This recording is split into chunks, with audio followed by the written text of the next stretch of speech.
The Western pro-life movement cares about protecting young mothers and their children from harm. But historically, that's also what the law is designed to do. Will those laws be restored? Yes, they will. And we will show you how. On this edition of Life Matters, with your host, Brian Johnston. Brian Johnston is the Western Director of the National Right to Life Committee. He has served in many capacities while advocating for innocent lives, as California Commissioner on Aging, as Chairman of the California Pro-Life Council, on the board of the National Legal Center for the Medically Dependent and Disabled. And now here's our host, Brian Johnston. Well, welcome back to Life Matters. We're your program on the right to life.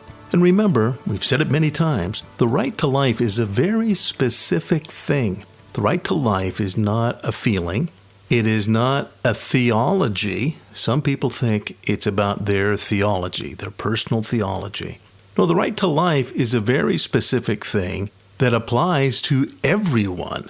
It literally is taken directly from our founding documents and an assertion by the American founders that a right to life is a constituent element of life, and the protection of the right to life by government is a constituent element of a just government, that for this reason governments are instituted among mankind to protect the rights of the governed, and the right to life, the right to be alive, is the first and foremost. The right to life also asserts that our right is given by our Creator, that it's established that we are not the creatures of government. Government didn't make us, but government has a duty to protect our lives, and that there's a higher law that governs government, that government exists and therefore must be accountable to a higher law. So while governments can make laws, some of those laws are going to be unjust if they don't attend to the higher law that governs all just governments. And that's the reason America was founded, is to establish a more perfect union and establish justice and ensure domestic tranquility. And we have been gifted with that. The reason I make that point is many pro-lifers don't fully understand what the right to life is. And of course, many of our opponents don't understand what it is. But we talk about that here on this program, the actual meaning of the right to life, how it was lost in 1973 when the law said, no, we're not going to protect babies in the womb at all, even though every state had made a declaration and was enacting laws protecting that child. Even California and New York and Colorado, Massachusetts, they had liberal laws that allowed some abortions. But in 1973, all of those liberal states still had laws that said, that's a human baby. And after a certain point, you're breaking the law when you kill that little baby. Every state in the Union asserted the right to life for that baby. Roe versus Wade said nope. It prohibited states from asserting the right to life for that child. That's really when the right to life movement was born, as we understand it today, in reaction to that grossly unjust law. And on this program, we talk about these basic principles. As you know, we try to not talk about ephemera. Ephemera is a fancy word, but it just means the news of the day. And it's very easy to get into that in a program because there's a lot of news, particularly now on the right to life issue. There's many news stories, but some of them come and go. And so we don't focus on news stories, but we will today. And the reason is that many of these stories, and specifically the stories out of California, while there's stories across the nation impacting the right to life, today's program, we're going to focus on California. Now, on our program, I will focus and our guests will focus on a very specific issue within the right to life debate. And the reason is we want to help equip you to understand this battle of ideas. And as you know, our motto is that the right to life, and there's a culture that emanates from that right. When that right to life is protected, it creates a culture. Sometimes it's dubbed the culture of life. But that culture is under attack. And it's under attack by the wrong ideas that want to remove the idea that there is a right to life that should protect the vulnerable innocent. So this battle is on us, and unless you're equipped to understand this battle, you will lose. I guarantee it, you will lose. you'll fall back to basically being called just a religious person, and your religion should not be forced down my throat, as our opponents will say. You don't have the right to put your religion into the law. You're like the Taliban then. But that's not what right-to-lifers do, or it's what they shouldn't do, because this isn't about my theology. This is about objective facts. And that's why we go to these self-evident truths, these objective facts. Either it's a human life or it's not. And if it's not a human life that's being taken, well, I've got other things to do. So we focus on specific issues. But in this program, we're going to go to some of the news. And I'm going to spend time today talking about California today, which is now April of 2019. There are certain things going on in California. And in the future, if you hear it by podcast, many of these principles that we will touch on will help illumine your moment in time. But right now, there's things happening in California we're going to talk about. We're going to talk about the current political climate in California. We're going to talk about some new laws that the current Democrat-controlled legislature are pushing forward that you need to be equipped to battle. We're going to talk about the governor of California, Gavin Newsom, and some of the ideas that he's implementing and how he operates. You need to be equipped to understand that, because this is a battle. The battle of ideas are critical. They become policies. And you know this, and a lot of people don't like it, but it's just true. Policy is what politics is about. And if you don't care about politics, if you say, oh, no, I don't care, then you're losing, because extremely bad, extremely evil ideas are being implemented that go against self-evident truths and common sense. When we come back, we're going to talk about some bills in the California legislature. We're going to talk about the California legislature itself, and in particular, the chief executive from the state of California, Gavin Newsom. We'll be right back after this. You're listening to Life Matters.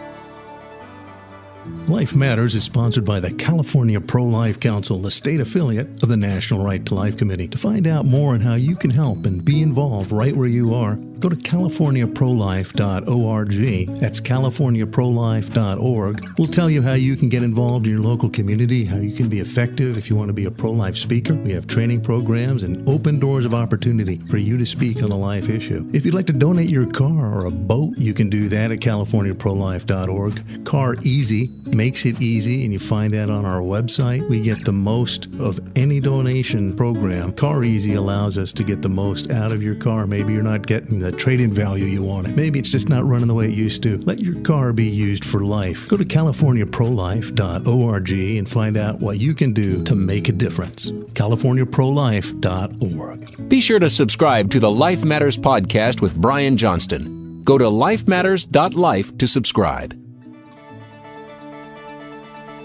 And now back to more Life Matters with Brian Johnston.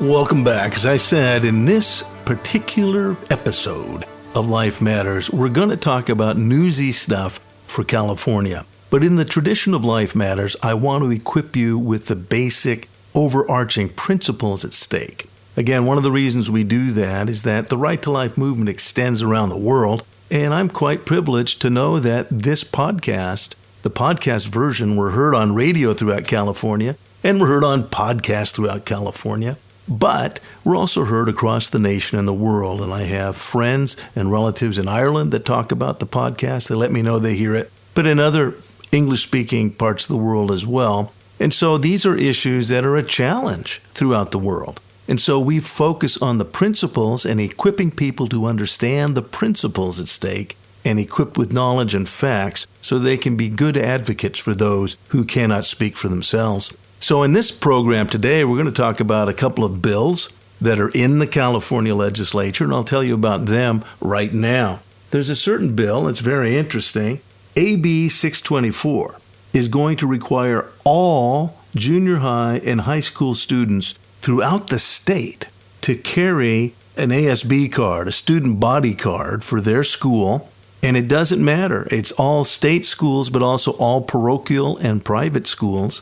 This law would apply to every student, and on their student body card will be the emergency contact information for the counseling line and other resources of Planned Parenthood.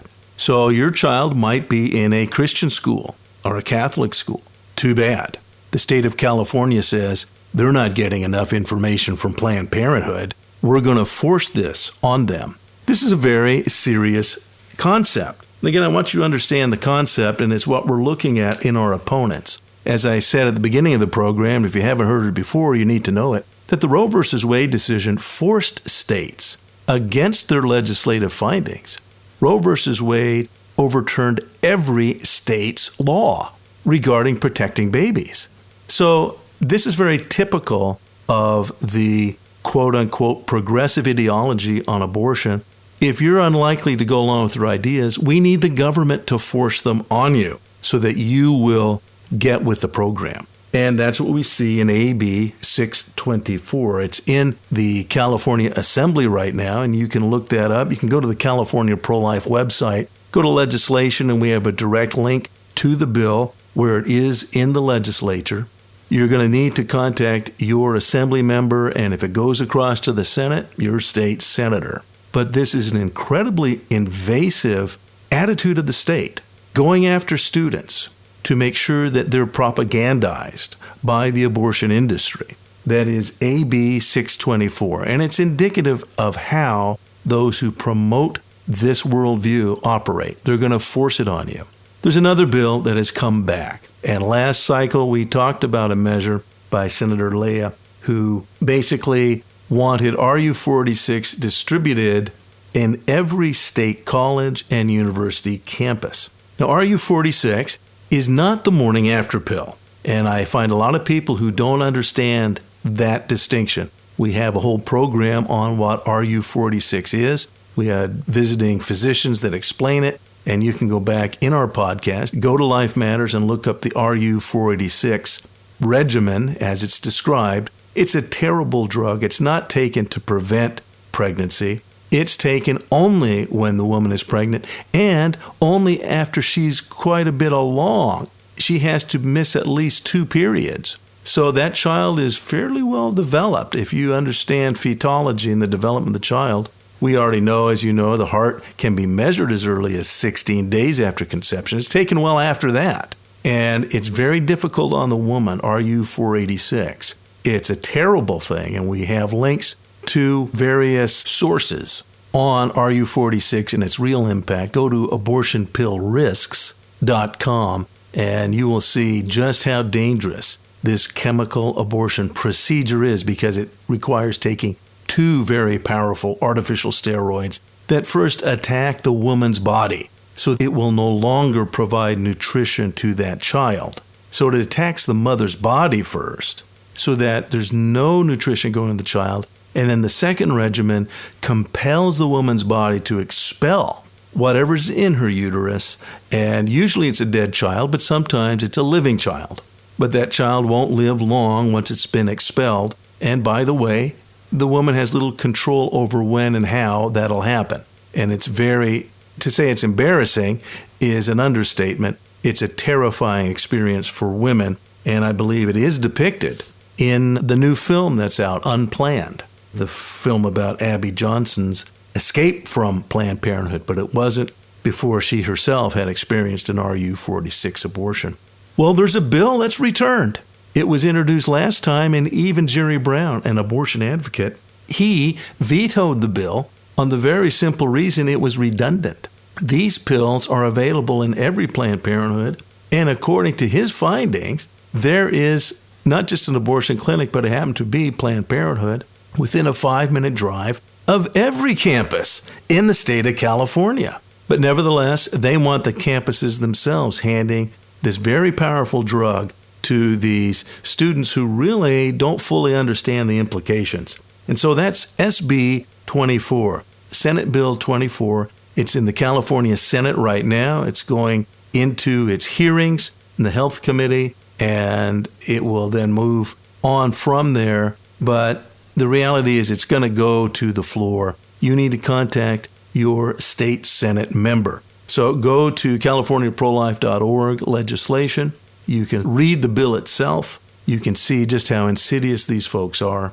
If you want more information on the practical aspects of what RU46 really is, There's actually a couple of different programs that we've had on this particular issue, and you can see that in the podcast at lifematters.life. Look up RU 486.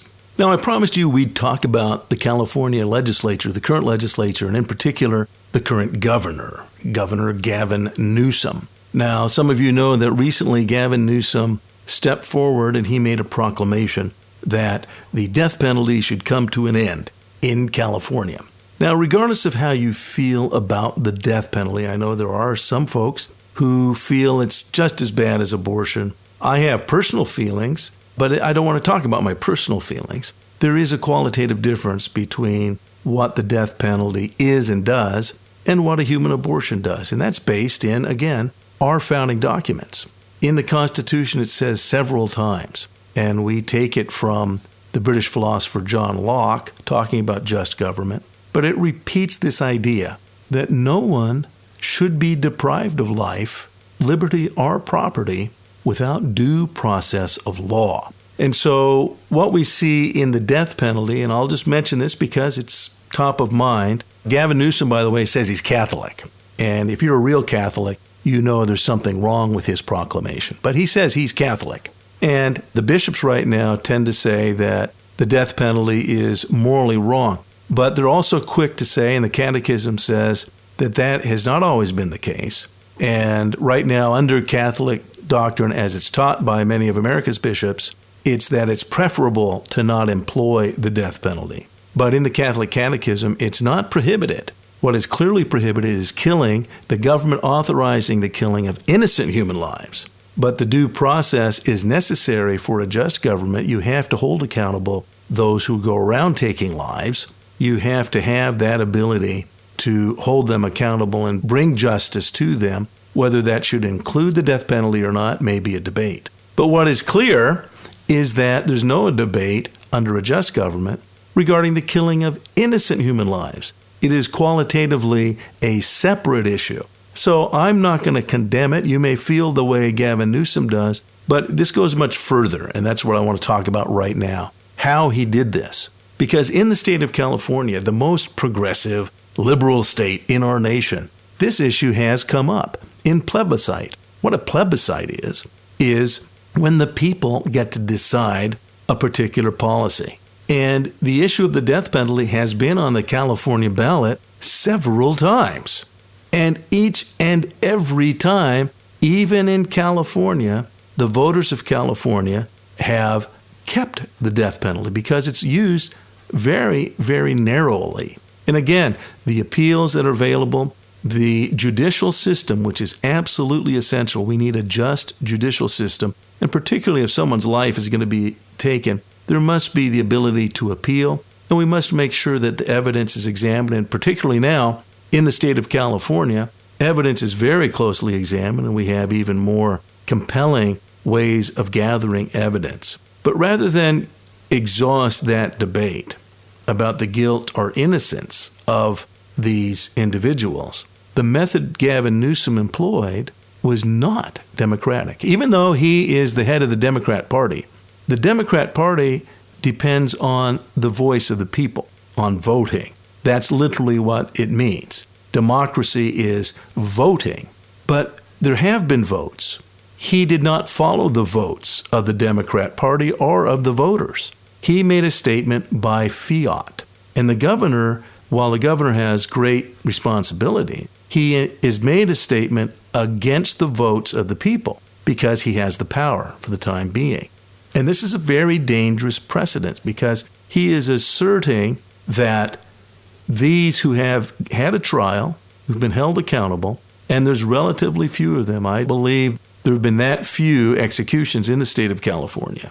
But there are routinely executions of innocent children, and even late term in California. California is one of the few states that has no regulations on abortion whatsoever. The state of California, and Gavin Newsom himself is proud to give our government money to Planned Parenthood and to pay for late-term abortions of children that have done nothing wrong, of children that are wanted.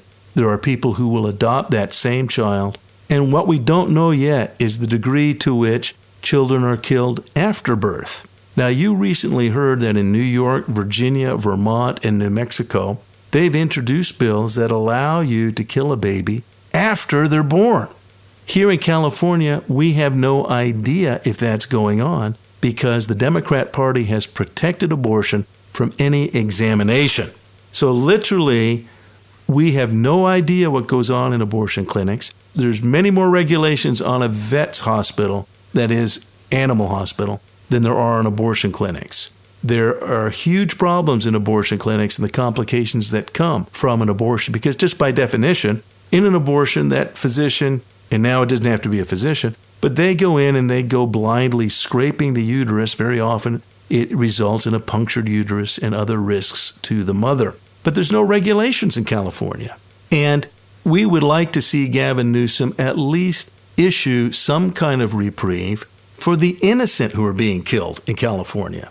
And so this is a very dangerous predicament where the guilty are considered innocent and the innocent are being treated as guilty and being a problem, and that the government needs to help clean up society by killing those innocent kids. And his decision did not come as a result of the popular vote. Those of you who are Democrats, if there are any Democrats listening, the Democrat Party is built on the idea that the people should vote. Vox populi, vox dei. That is the Latin phrase for Democrat principles. The Republican Party, by contrast, just very quickly, believes that there are overarching principles. The government should be electing people to represent the voters, and that's what a representative government does. And it's a republic, and that republic, however, is held to higher principles, a constitution. So just because you vote something in doesn't mean it should automatically become law if it's not constitutional. And that's very important. For example, you cannot in California, let's vote slavery back in. No, the 13th, 14th, and 15th Amendments of the federal government won't allow that. So just having votes is not enough. The Democrat principle, it's a cool principle of people voting, but that is not what governs the Republican ideology. What governs the Republican ideology is that there's principles that must be followed in voting. The Democrat Party says what people want, they can vote on, and we should respect that. But Governor Newsom did neither. That's the significance. And this goes back to the laws that we're seeing now once people are voted into office. If they get the popular vote, the mob rule, if you will, if they can convince enough people to vote for them, they then feel they have absolute power and they can act by fiat. And this is very dangerous. That's what you're seeing in these two bills right now in RU 486 and then also in the issuing of Planned Parenthood cards to private school students, to religious school students. They want to force your child to be educated and influenced by Planned Parenthood, even though you've paid to keep your child out of government schools. And you've paid to put your child into a parochial situation where they get a deeper spiritual understanding. They're not going to settle for that. They want to force their new ideas on you. This is a very dangerous worldview, and we're seeing it in California in spades. We've talked about it before, but it's important that you recognize that there's a battle. And if you're not recognizing the battle as it comes at you, you're going to lose. We won't be able to retain the freedoms we have. Life Matters continues after this.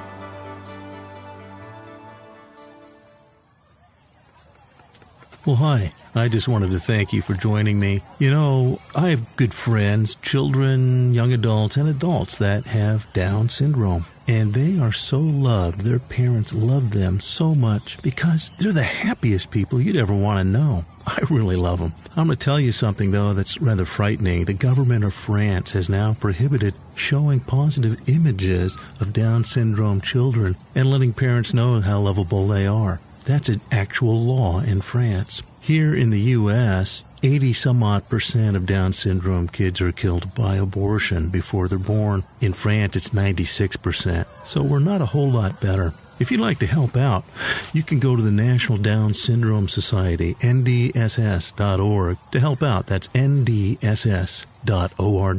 We really are in a battle of ideas, and lives really are at stake. And now back to more Life Matters with Brian Johnston.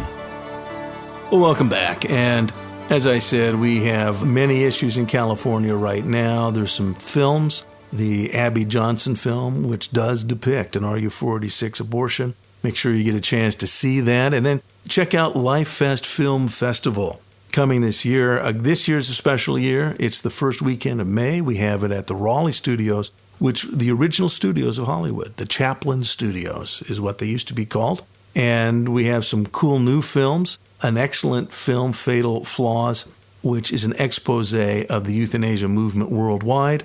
We also have a sneak peek at Roe v. Wade, which stars John Voight and Corbin Bernsen and many other names that you would recognize. And it's the story of that decision. So that's Life Fest Film Festival. Make sure you set that aside. Go to lifefilmfest.com to get your tickets. This is the first weekend in May in Hollywood, California. Life Fest takes place at the old Chaplin Studios. Remember Charlie Chaplin? He was way back in the days of the silent era. These are the old Chaplin Studios. It's been taken over by Raleigh Studios. It's right across the street from Paramount. The Raleigh Studios, the Chaplin setup, is one of the first studios in Hollywood. So it's a historical place, but we're taking back Hollywood. And what Life Fest really does is it honors those films that underscore the value of an individual life. You see, that's really what's wrong with abortion. Abortion is wrong not because we like babies or not because we're all focusing on abortion. That's really our opponents that are focused on abortion, and it's their way of killing human beings. What we're concerned about is that the law no longer protects human beings, and we need to see the value of each and every life, particularly the seemingly insignificant life. And nothing can do that better in getting that message across than the movies. The movies tell a story about an individual, usually, and the conflicts that individual has. Some of the best storytelling along those lines was Frank Capra's stories, and Wonderful Life, Mr. Smith Goes to Washington. But the significance of one life can change everything. That's an ongoing message, but it's been lost in Hollywood. And so we're bringing it back, and if you go to lifefilmfest.com, you can hear Kevin Sorbo reflecting those exact same comments about Life Fest. Also, send friends that are in the movies. It's a great place for networking. The real goal is to change the Hollywood culture, and there's a rising tide of filmmakers that want to get into film now. We want to show them that they can do so and affirm life and change the culture for good. Go to lifefilmfest.com. That's lifefilmfest.com. We're changing Hollywood for the good. Learn more about everything in today's show online at lifematters.life, where you'll find all the resources you need to protect life. Life Matters is a production of the California Pro-Life Council, the state affiliate of National Right to Life.